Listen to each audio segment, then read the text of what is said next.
గురుబ్రహ్మ ప్రేక్షకులకు నమస్కారం అండి. 2026 సంవత్సరం ఆగస్టు మాసంలో మకర రాశి వారికి పాజిటివ్ ఫలితాలేంటి, నెగెటివ్ ఫలితాలేంటో కూడా క్లియర్‌గా వివరిస్తానండి. అంటే ఏ విషయాల్లో జాగ్రత్తగా ఉండాలి, ఏ విషయాలు బాగా కలిసి వస్తాయో వివరిస్తాను. మీరు ఇప్పుడు వరకు ఎక్కడెక్కడో జ్యోతిష్యం చెప్పించుకుని నిరాశ చెంది ఉన్నారా? అయితే ఒక్కసారి గురువు గారికి ఫోన్ కాల్ చేసి చూడండి. ఎటువంటి సమస్యలకైనా ఒక్క రోజులోనే పరిష్కారం చూపుతారు. వీరి ఫోన్ నంబర్ 9542637206. ముందుగా పాజిటివ్ విషయాల గురించి డిస్కస్ చేసుకున్నట్లయితే కెరీర్ పరంగా దూకుడుగా ఉంటారండి. ఎందువలన అంటే మీ 6వ ఇంట్లో కుజుడు సంచరిస్తున్నాడు కాబట్టి మీ పనితీరులో చురుకుదనం అనేది పెరుగుతుంది. ఆఫీస్‌లో పోటీదారుల కంటే కూడా మీరే పై చేయి సాధిస్తారు. అలాగే సృజనాత్మక రంగాల్లో ఎవరైతే పనిచేస్తున్నారో డిజిటల్ కంటెంట్ క్రియేషన్ కానీ, యూట్యూబ్ కానీ, గ్రాఫిక్ డిజైనింగ్ కానీ ఇలాంటి క్రియేటివ్ రంగాల్లో పనిచేస్తున్న వారికి ఈ మాసంలో వారి యొక్క ఇంటెలిజెన్స్ అనేది, సృజనాత్మకత అనేది పీక్స్‌లో ఉంటుంది అని చెప్పవచ్చు. గురువు 7వ ఇంట్లో ఉన్నాడు కాబట్టి కొత్త క్లయింట్ రావటం, వ్యాపార విస్తరణ జరగటం వంటి శుభ పరిణామాలు అనేవి చోటు చేసుకుంటాయి. అంటే మకర రాశిలో జన్మించి ఎవరైతే కొత్తగా వ్యాపారాలు పెడదాం అనుకుంటున్నారో లేదా జాయింట్ వ్యాపారాలు పెట్టడానికి ఛాన్స్ కోసం ప్రయత్నాలు చేస్తున్నారో వారికి చాలా అనుకూలంగా ఉంటుంది.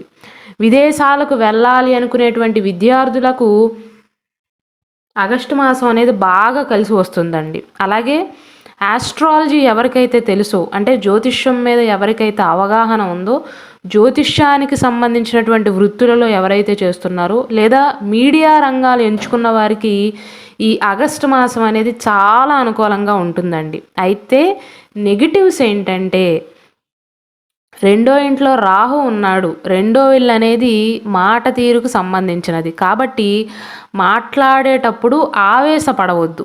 ఆవేశపడటం అంటే ఏది మాట్లాడే ముందైనా సరే, ఒక చిన్న మాట ఇచ్చే ముందైనా సరే నిలబెట్టుకోగలనా లేదా అని ఒక్కసారి ఆలోచన చెయ్యండి. గబుక్కున మాట్లాడేయవద్దు. మాట మాట్లాడాక వెనక్కి తీసుకోవటం అనేది జరగదు. కాబట్టి మీ మాటలు అవకాశాలను చేజార్చుకునేలాగా చేయకుండా మకర రాశి వారు జాగ్రత్త పడాలి.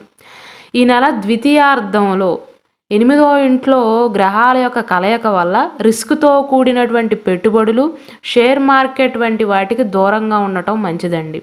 అగ్రిమెంట్లు కానీ ముఖ్యమైనటువంటి పత్రాలపైన సంతకాలు చేసేటప్పుడు మకర రాశి వారు 1కి 2 సార్లు సరిచూసుకోవాలి. ఆరోగ్యపరంగా చూసుకున్నట్లయితే ఆరోగ్యపరంగా ఆగస్టు మాసంలో వీరికి బాగానే ఉంటుందండి. అయితే కడుపుకు సంబంధించినటువంటి సమస్యలు, గ్యాస్ట్రిక్ సమస్యలు రాకుండా సమయానికి ఆహారం తీసుకోవటం అలవాటు చేసుకోవాలి. ఉద్యోగపరంగా కుజుడు 6వ ఇంట్లో ఉంటాడు కాబట్టి ఆత్మవిశ్వాసం అనేది బ్రహ్మాండంగా ఉంటుందండి. అంటే ఆఫీస్‌లో ఒకవేళ గతంలో మీరు భయంగా మాట్లాడుతున్నా, భయంగా మీ పై అధికారుల గురించి మీరు భయపడుతున్నా, ఈ మాసంలో మాత్రం నేను చక్కగా దీనిని హ్యాండిల్ చేయగలను, నాకు ఆ సత్తా ఉంది అనేటువంటి ధైర్యం మీలో వస్తుంది.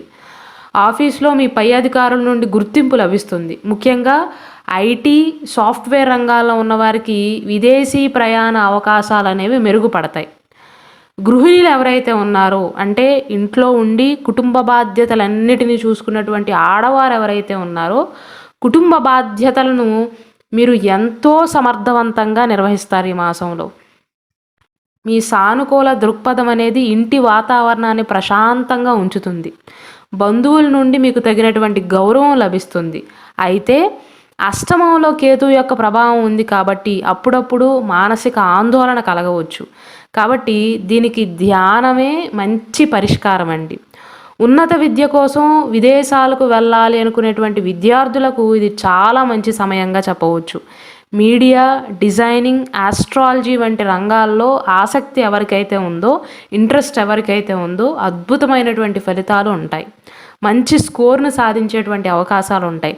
విద్యాపరంగా ఎవరైతే హయ్యర్ స్టడీస్ చేయాలి అనుకుంటున్నారో, వేరే దేశాలు వెళ్ళి చదువుకోవాలి అనుకుంటున్నారో, ఉన్నత విద్యలు చేయాలి అనుకుంటున్నారో వారికి చాలా బాగుంటుందండి. వ్యాపారస్తులు కొత్త క్లయింట్లను ఆకర్షించటంలో విజయాన్ని సాధిస్తారు. ముఖ్యంగా ఈ 2026 సంవత్సరంలోని గత మాసాల్లో ముఖ్యంగా మార్చ్, ఏప్రిల్ కాలంలో మొదలుపెట్టినటువంటి ఆన్‌లైన్ ప్రాజెక్టులు కానీ, డిజిటల్ మార్కెటింగ్ ప్రాజెక్టులు కానీ ఏవైనా గనక మీరు గతంలో స్టార్ట్ చేసినట్లయితే, ఈ సమయంలో వాటికి సంబంధించినటువంటి మంచి వృద్ధి లభిస్తుంది. అయితే మకర రాశి వారు జాగ్రత్తగా ఉండవలసినటువంటి అంశం ఏంటంటే, ఈ మాసాంతంలో 8వ ఇంట్లో గ్రహాల యొక్క కలయిక ఉండబోతుంది కాబట్టి, ఏవైనా డాక్యుమెంట్లు లేదా అగ్రిమెంట్ల పైన సంతకాలు చేసేటప్పుడు మాత్రం చాలా జాగ్రత్తగా ఉండాలి. పరిహారాల విషయానికి వస్తే, శనివారం నాడు విష్ణు సహస్రనామ పారాయణం చేయటం మంచిదండి. సమయం గనక లేనట్లయితే శ్రీరామ రామ రామేతి అనేటువంటి మంత్రాన్ని 11 సార్లు జపించండి. ఈ మాసంలో ఏదైనా ఒక మంగళవారం నాడైనా శ్రీ సుబ్రహ్మణ్యేశ్వర స్వామి వారిని సందర్శించి పాలాభిషేకం చేయించటం వల్ల కుజబలం అనేది పెరిగి రవి బుధగ్రహాల వల్ల వచ్చేటువంటి ఆటంకాలు అనేవి మకర రాశి వారికి తొలగిపోతాయి.